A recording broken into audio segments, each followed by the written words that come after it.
Bem-vindos ao canal Pandêmicos.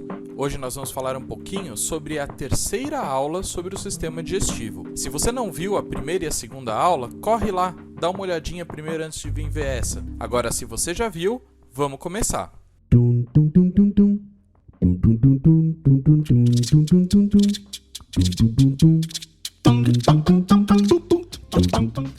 Olá, alunos e curiosos de plantão. O meu nome é Tarek e nessa aula a gente vai falar um pouquinho sobre o estômago.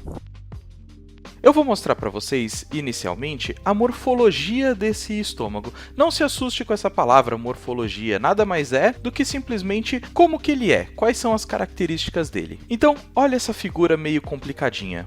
Vamos falar um pouquinho sobre essa figura. O estômago, ele vem do esôfago, nessa cavidade aqui. Ele tem uma abertura, essa abertura ela vai dar para todo o conteúdo do estômago. Esse conteúdo ele tem um nome. A parte onde todo o processo do estômago acontece se chama corpo do estômago. Esse corpo do estômago é composto por 3 camadas de pele, camadas de músculos que vão fazer todos os movimentos que o estômago precisa fazer. É composto por uma mucosa e uma submucosa, que eu já vou comentar um pouquinho sobre elas. No final desse estômago nós temos o piloro, que é uma estrutura que vai dar para o intestino, a primeira porção do intestino é o duodeno. Algumas coisas sobre o estômago para vocês saberem. Primeira delas, o estômago ele possui mais ou menos 1.000 a 1.500 centímetros cúbicos de tamanho. Eu falo esse valor, que é consideravelmente bastante, de 1.000 a 1.500, porque o estômago tem a capacidade de se expandir,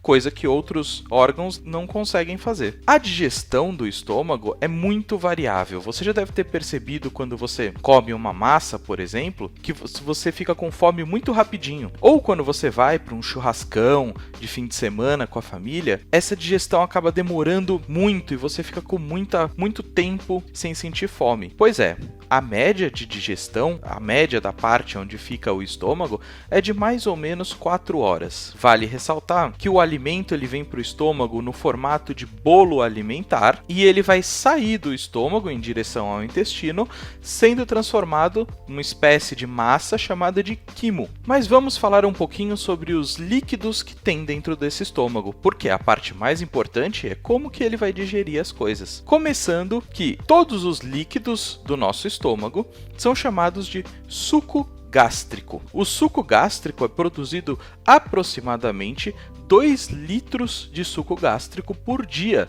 para fazer a digestão. E ele é composto por várias enzimas, alguns ácidos, alguns hormônios, e eu vou citar algumas que são as mais importantes, como a renina, a pepsina, a quimosina, a lipase e o ácido clorídrico. Desses, nenhum deles é hormônios. Os hormônios eu vou falar mais para frente. Mas daí você vai me perguntar, o que é uma enzima? Um esquema muito legal é esse aqui que eu coloco no vídeo para vocês. A enzima é um conjunto de proteínas que tem a capacidade de se ligar a um determinado substrato, pode ser uma outra proteína, pode ser algum outro tipo de substrato, e ele tem a capacidade de quebrar esse substrato em porções menores. Essa é a função da enzima, ela é como se fosse uma grande tesourinha para os compostos químicos. Falando um pouquinho sobre as diferentes enzimas, eu vou começar falando sobre a renina. A renina, ela é produzida principalmente nos bebês recém-nascidos, em grande quantidade. Nós produzimos também, mas em menor quantidade.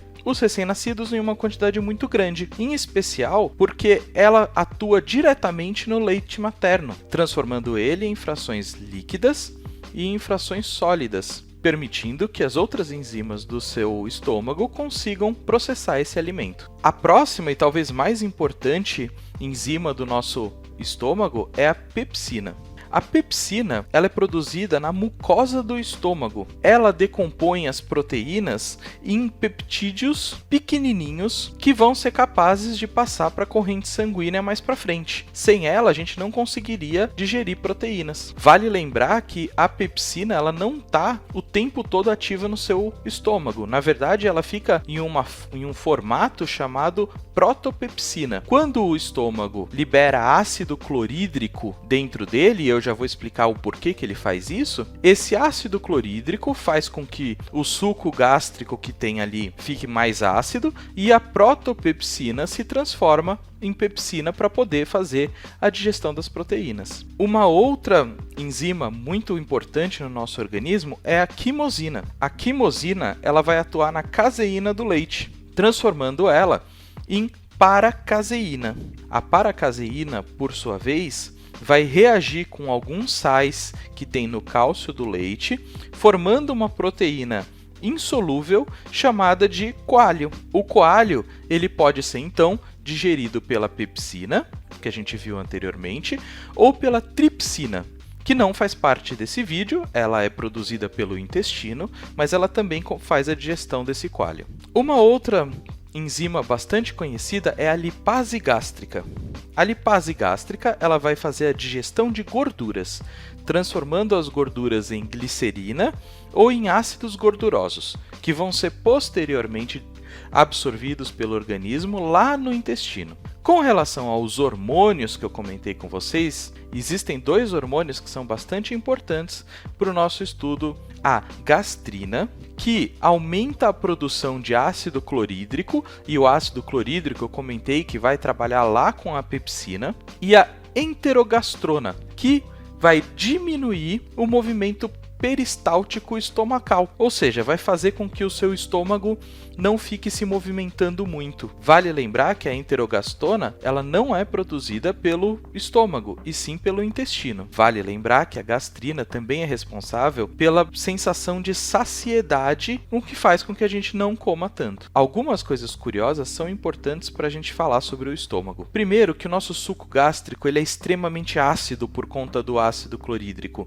Então, se o estômago não estiver propriamente protegido, ele pode causar alguns problemas, como, por exemplo, o câncer, a gastrite e a úlcera. O nosso estômago ele tem uma mucosa que protege. Só que se você come muita coisa ácida, esse ácido clorídrico, que já faz com que o seu suco gástrico esteja bastante ácido, vai se tornar cada vez mais ácido e a sua mucosa não vai aguentar. Para você ter uma ideia, você precisa de mais ou menos 3 dias para o seu estômago reconstituir completamente todas as células danificadas durante o processo de digestão. Por fim, uma das coisas mais interessantes é aquele ronco que a gente tem no nosso estômago. Isso acontece em especial quando a gente não tem comida dentro dele, porque nesse momento, quando a gente não tem comida rolando ali no nosso estômago, o nosso estômago ele fica preocupado em tirar todo o excesso de suco gástrico e de alimento que ficou parado ali. Então ele começa a fazer mais movimentos peristálticos para eliminar e para tirar logo isso daquela região. Se não bastasse, nesse momento nós temos uma quantidade muito grande de ar dentro do estômago. Então faz com que ele faça esse barulho de ronquidão. Eu espero que vocês tenham gostado do vídeo, não se esqueçam de curtir e compartilhar, e lembrem-se que toda semana temos um novo vídeo para você saber um pouco mais sobre a biologia. Então se inscreve no canal e ativa o sininho para sempre receber novas notificações. Muito obrigado!